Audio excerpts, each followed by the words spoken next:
Praise the lord. అందరికీ వందనాలు. ప్రతిరోజు జీవవాక్యం ద్వారా మీరు దేవుని వాక్యంలో బలపరచబడుతున్నారని నమ్ముచున్నాము. ఈ వీడియోని చివరి వరకు చూచి ప్రార్థనలో ఏకీభవించండి.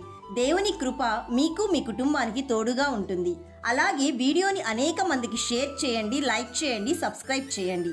ఈరోజు దేవుని జీవవాక్యము ఫిలిప్పీయులకు వ్రాసిన పత్రిక 4వ అధ్యాయము 4వ వచనము. ఎల్లప్పుడూ ప్రభువునందు ఆనందించుడి. మరలా చెప్పుదును, ఆనందించుడి. Philippians chapter 4 verse 4. Rejoice in the Lord always. I will say it again, rejoice. ఎల్లప్పుడూ ప్రభువునందు ఆనందించుడి. ఈ మాట ఎంత బాగుంది ప్రియ సహోదరి సహోదరుడా. నీవు ఎల్లప్పుడూ అంటే ప్రతి క్షణం ఆనందించగలుగుతున్నావా? ఇక్కడ ఈ మాటలు అపోస్తలుడైన పౌలు చెప్తున్నాడు. పౌలు తన పరిచర్యలో అనేక కష్టాలు గుండా వెళ్ళాడు, అనేక శ్రమలను అనుభవించాడు, విశేషముగా సువార్త ప్రకటించడం కోసం ప్రయాసపడ్డాడు, అనేక సార్లు జైల్లో ఉన్నాడు, అనేక మారులు దెబ్బలు తిన్నాడు, ప్రాణాపాయంలో ఉన్నాడు. అయినా సరే పౌలు శ్రమలలో కూడా ఎల్లప్పుడూ ప్రభువునందు సంతోషముగా ఉన్నాడు. దీనినే ధన్యత అని అంటారు. ధన్యత అంటే బాహ్యమైన పరిస్థితులు ఏవీ కూడా నీ హృదయంలో ఉన్న సంతోషాన్ని తీసివేయలేదు. అయితే ఎప్పుడు ధన్యత వస్తుంది? ఎప్పుడు శ్రమలలో కూడా సంతోషాన్ని అనుభవించగలము అంటే ఎప్పుడైతే సమస్త జ్ఞానమునకు మించిన మన ప్రభువైన క్రీస్తు సమాధానము నీ హృదయముకును నీ తలంపులకును కావలియుండునో అప్పుడు నీవు ధన్యుడవు, ధన్యురాలవు. కాబట్టి క్రీస్తును నీలో ఏలనివ్వు. నీ హృదయమును కలవరపడనీయవద్దు.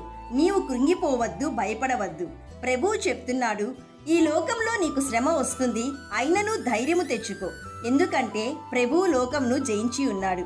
So my dear friend, rejoice always, never stop praying, be thankful in all circumstances, for this is God's will for you in Christ Jesus. ప్రియ సహోదరి సహోదరుడా, అస్థిరమైన శ్రమల యందు ఈ లోకము యందు నమ్మిక ఉంచక సమస్తమును ధారాళముగా దయచేయు ప్రభు యందే నమ్మిక ఉంచి ఎల్లప్పుడూ నీవు ఆనందంతో సంతోషంతో జీవించు. ప్రభువు రాకడకు సిద్ధపడు. ప్రార్థన చేసుకుందాం, ఏకీభవించండి. సర్వాధిపతి అయిన దేవా, నిత్యము ఆనందమును మాకు అనుగ్రహిస్తున్న దేవా, మీకు కృతజ్ఞతాస్తుతులు. తండ్రి, మాకు విశ్వాసమును, ప్రేమను, ఓర్పును, సాత్వికమును దయచేయండి.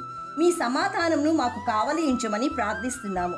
ఈరోజు జీవవాక్యం వింటున్న ప్రతి ఒక్కరూ, వారి కుటుంబాలు, భార్య, భర్త, పిల్లలు, అత్త, మామ, తల్లి, తండ్రి, శ్రేయోభిలాషులు ప్రతి ఒక్కరును ఎల్లప్పుడూ నీ యందు ఆనందించుటకు కృప దయచేయుమని శ్రీమంతుడును అద్వితీయుడునగు మన ప్రభువైన యేసుక్రీస్తు నామంలో అడిగి వేడుకుంటున్నాము తండ్రి. ఆమెన్. God bless you.